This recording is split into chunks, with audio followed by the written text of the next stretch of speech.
Why is it that some people seem to be unwaveringly consistent with learning cybersecurity, while others feel like they can never stick to it no matter how hard they try? In this video, I will share with you what has been the key for me to stick to learning cybersecurity long term. And if you struggle with consistency or motivation in this area, I truly believe that this will be the most important video that you watch this year. Because solving this problem is by far the #1 thing that you could be doing right now.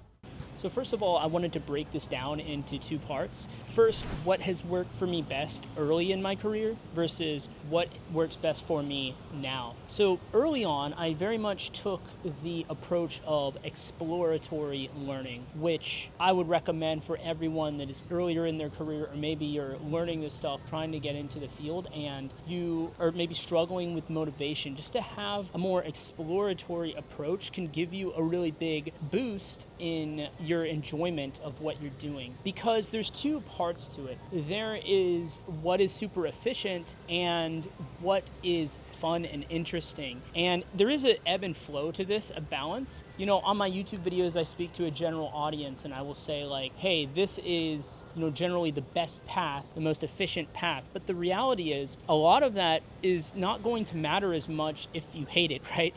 Because even if someone gives you the best path to something, if you hate what you're doing, then you would have been better served to take a less efficient on paper path if it means that it's easier for you to stick to because you're enjoying it, you're having fun with what you're doing. So early on, I didn't really know anything about anything, right? I was just doing the exploratory path where I was just going off of what interested me. Like, oh, this thing over here, let me get into that. I was kind of interested in some of the programming side of things, like web development and things like that. And so I was just building websites, playing around with different frameworks and things like that earlier in my career, even though I was putting the cybersecurity spin on it at times to see like, can I make like a vulnerable website and maybe try to, exploit that. Maybe I can turn it into a video or a blog post or some kind of learning opportunity to teach. And maybe from there, the next day I jumped into something completely different and I'm going into like Active Directory or into some red teaming stuff. And the idea was I was just kind of jumping around without any real solid like syllabus or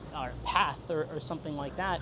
But for me, I found that very motivating. And even though it did slow me down technically, because it took me 3 years to self-study to get into cybersecurity from the time I kind of started going down this path, that was perfectly fine for me because I was enjoying what I was doing. Now, I do believe there exists a middle ground here where you can find things that are very high impact in terms of landing your first job, but also things that you would enjoy, which is what I'm helping my students with. So definitely check out the link in the description below if you want to learn more about that and how you can optimize this path for you, specifically based on your interests, your background, and things like that. But I think taking this exploratory path is the best way for most people. So what are some signs that you are finding the right stuff for you, the things that you should be focusing on? Well, I would say you want to notice like how you feel about the things that you're doing, really. So if you find that something that you're exploring, diving in deeper with, is kind of pulling your attention to the point that like when you're working on it, time just seems to go by and you're like, wow, where did the time go? And you're kind of losing that track of time. Some people call it flow state, different things like that. I think that is one really key indicator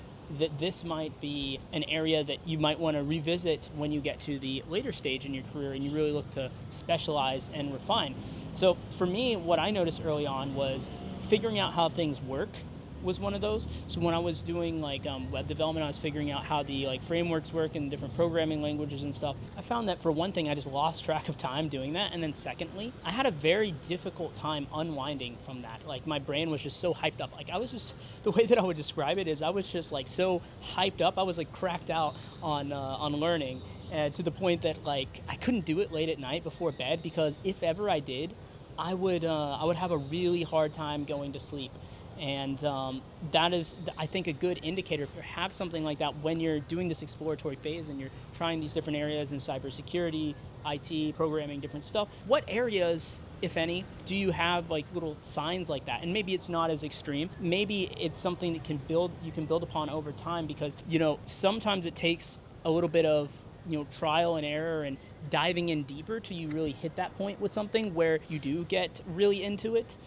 Think about video games. If you're a gamer, has there ever been a video game that you played that, you weren't really that into at first? You were like, I don't really see the appeal of this game. But as you dove deeper into the systems, the mechanics of the game, and maybe you leveled up, you improved at it, then you got really stuck into it. You reached this point where it really clicked with you and you got really obsessive with it. Well, sometimes that is how cybersecurity works as well. But as you go through this exploratory phase, you'll start to identify what those things are for you. There is no one-size-fits-all answer to this, and it's really specific to you and just what clicks with you. So that is one component of this. The second part is, what should you follow when you get to the more advanced stage? Once you pass that beginner to intermediate phase of your learning in cybersecurity, well, if you did the exploration phase adequately, by this point you should have a good understanding. If not knowing exactly what you want to pursue and go really deep into, you should have really at least narrowed it down to a few key areas that you find the most interesting. So for me,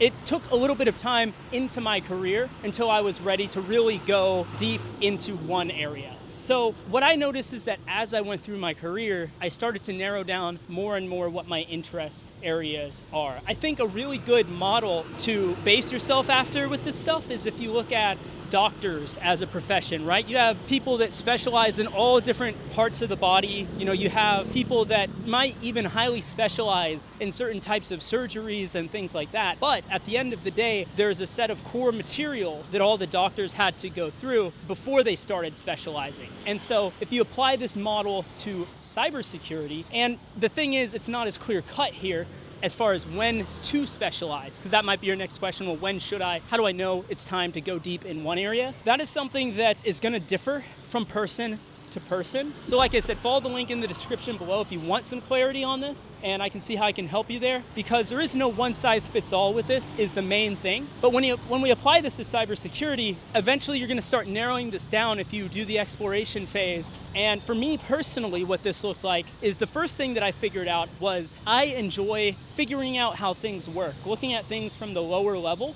especially.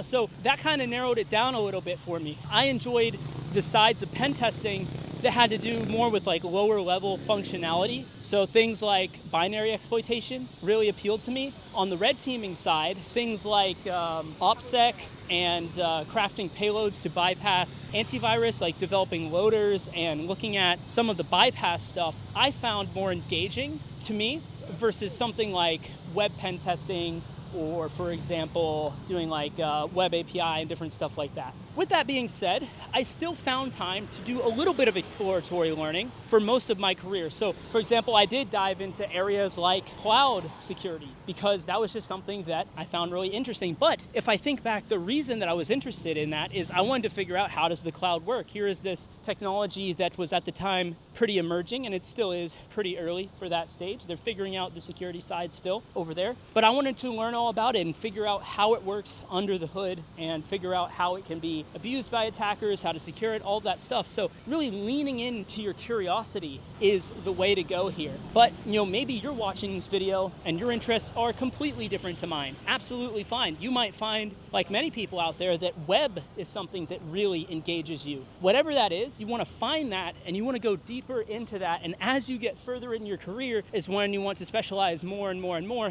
Understand that you can always shift, and just because you might be specializing in one thing doesn't mean that you have to specialize in that forever. But definitely going deeper in one area is how you succeed. If you look at any of the researchers out there, people finding 0 days and amazing stuff, the one thing they have in common is they're not spread ultra thin. They actually specialize, go deep in that area, and that's how they're able to do it, because at the end of the day, we're all people and we have a finite amount of time. So let me know if you like this video. Drop a comment down in the section below, and I'll see you guys in the next video.